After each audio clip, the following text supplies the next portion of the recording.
In today's video, we'll be looking at 5 exercises for a Bankart injury in the shoulder. So if you've dislocated your shoulder in a forward direction and injured the front side of your labrum, or if you have clicking noises coming from your shoulder and pain, these will be exercises for you to try. If you're new to my channel, my name's Dr. Tom Walters and I'm an orthopedic physical therapist. So again, in today's video, we're looking at rehab exercises for a Bankart injury.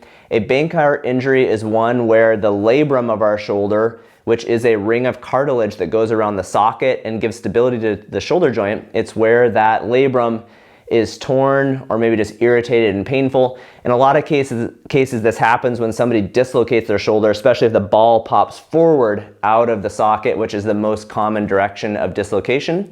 The good thing to know is that in a lot of these cases, even though the labrum has been injured, if we work on strengthening the rotator cuff muscles and the scapular stabilizers, work on improving control around the shoulder joint, the area pain will get better and the shoulder will feel more stable. So if that's something you are suffering from, let's go ahead and get into the first exercise. For the first exercise, we're gonna work on activating and strengthening the rotator cuff muscles, but in a protected way. So if you've suffered this injury recently, maybe dislocated your shoulder, this is a good place to start.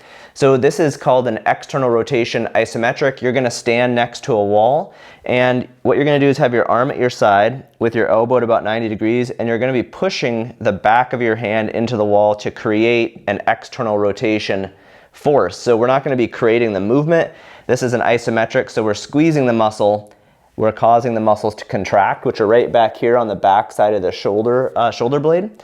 So we're going to cause a contraction in those muscles, but we'll have no movement, and that's what an isometric contraction is. So we're gonna push into the wall with as much force as you can tolerate. So if you have more than mild pain, don't push harder than that. So just find kind of a good force that works for you, or maybe have no more than 3 or 4 out of 10 pain. You wanna protect the shoulder, especially early on if you've had a dislocation. So you're going to perform 4 to 5 reps of this, and you're gonna try to hold each one for 30 to 45 seconds. So after you've done 1 rep, you can kind of take a break. You can spread these throughout the day as well. You don't necessarily need to do them all together. But then again, when you go in for the next one, elbow at about 90 degrees, push the back of the hand into the wall like you're trying to create this external rotation movement. When we do this, it will cause 2 of our rotator cuff muscles to contract. Again, on the back side of the shoulder, those muscles are called infraspinatus and teres minor. They're 2 of our 4 rotator cuff muscles. Okay, so that is our first exercise. It is an external rotation isometric. The next exercise is for a muscle called serratus anterior. That's one of our scapular stabilizers. It helps to stabilize our shoulder as we reach overhead. This muscle runs from our shoulder blade around to our ribs, and so we're gonna do an exercise called the serratus wall slide.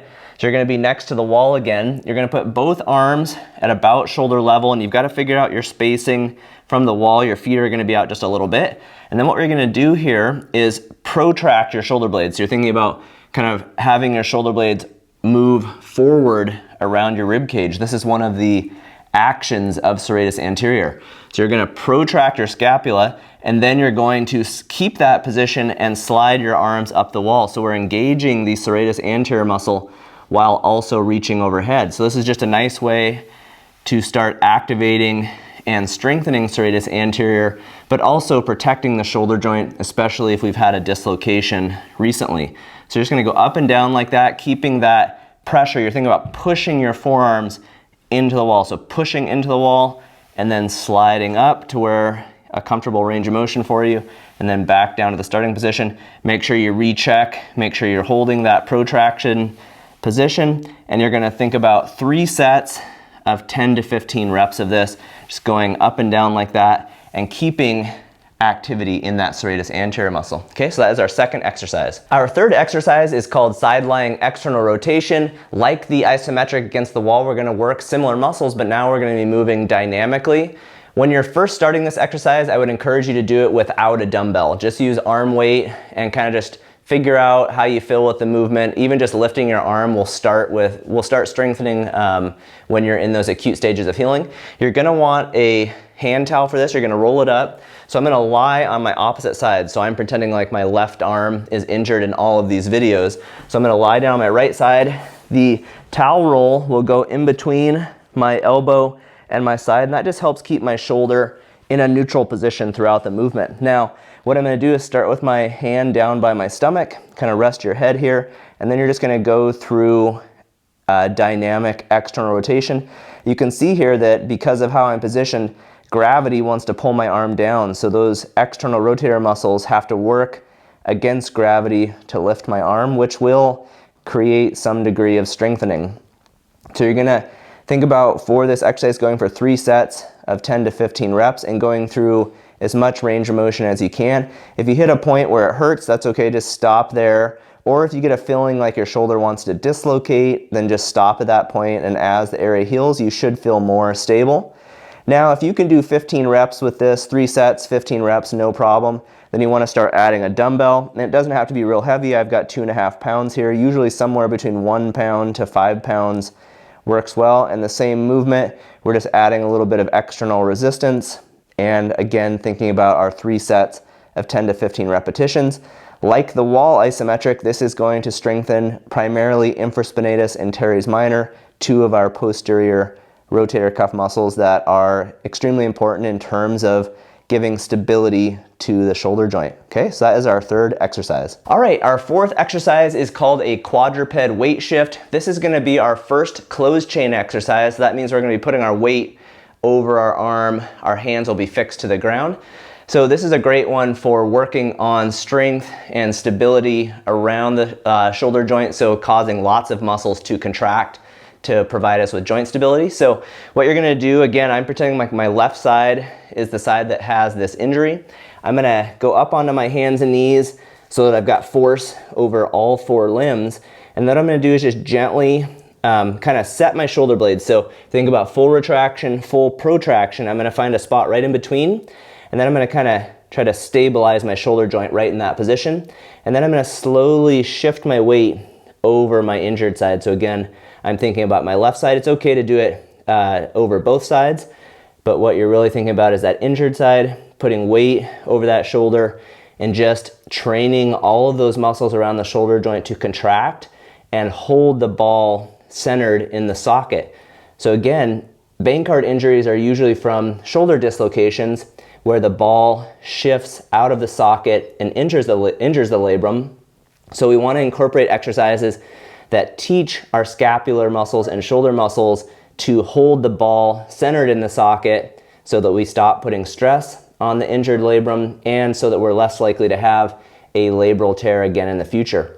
So just think about shifting back and forth like this 10 to 15 times, and again, think about somewhere around 2 to 3 sets each day. Typically, you can perform all of these exercises each day. Unless things are sore, then you could switch and take a day off and go every other day. Okay, so that is our 4th exercise, which is a quadruped weight shift. Our last exercise is another closed chain exercise. So we will have our hands fixed. This is going to be a countertop or chair serratus push-up plus. So we're going to be working that serratus anterior muscle like we did before on the wall slided at the beginning of the video, but this is going to be a little bit more challenging version. So you can start against a wall if this version feels too challenging, but what you're doing is looking for the back of a chair or a countertop if you need something a little bit higher. You're going to get into push-up position, and what we're going to do here is we're going to be thinking about that protraction movement we were doing earlier against the wall. So this chair I've got here isn't ideal because it moves, so don't pick something like this. You want something nice and stable. But what you're going to do is kind of put your shoulder blades down, make sure they're not coming up by your ears. So kind of tuck your shoulder blades down, and then you're going to work on protracting. So you can see my elbows are not bending. Sometimes people want to try and bend their elbows into a push-up. That's not what we're doing here. We're just doing a scapular plus. So my shoulder blades are protracting and going around my rib cage, and then they're going back. So the serratus anterior muscle helps to control and create this movement.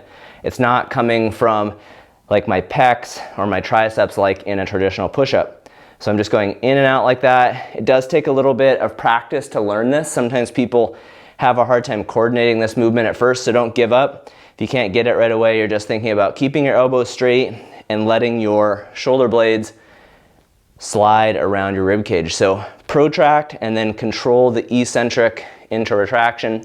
and then protract again. Okay, so for this one, like the other strengthening exercises, think about 3 sets of 10 to 15 repetitions and try to perform this every day. Thanks for checking out today's video. I hope these exercises help you. If you need a more comprehensive program for shoulder instability or a labral tear in your shoulder, I'd encourage you to check out my book and my app. In the shoulder chapter in my book, you'll find this labral tear and shoulder dislocation program. In the shoulder chapter, it starts on page 204. This program, like all the programs in the book, will guide you through 3 phases of rehab and have pictures of me doing the exercises. These programs are much more comprehensive than a YouTube video. They're more similar to what you'd get if you came to see me in the physical therapy clinic. So the book is a great DIY resource. I also have an app, so if you'd like to have all of the exercises in video form, my app has programs for the entire body, and if we scroll down to the shoulder section and then over, you'll find this shoulder instability program, again for labral tears and dislocations. All of the phases are, it's broken into 3 phases like the book, but again, all of the exercises are in video form, so you can click in and watch how to perform the exercise. The other really cool thing about the app is that every week I host office hours, so you can come in and on Zoom can talk directly with me and ask your personal injury and pain questions, so you essentially can get a much more personalized rehab experience. If you'd like to check out either of these resources, I will put links for them down in the description. Thanks again for watching today's video. I'll see you in the next one. Bye.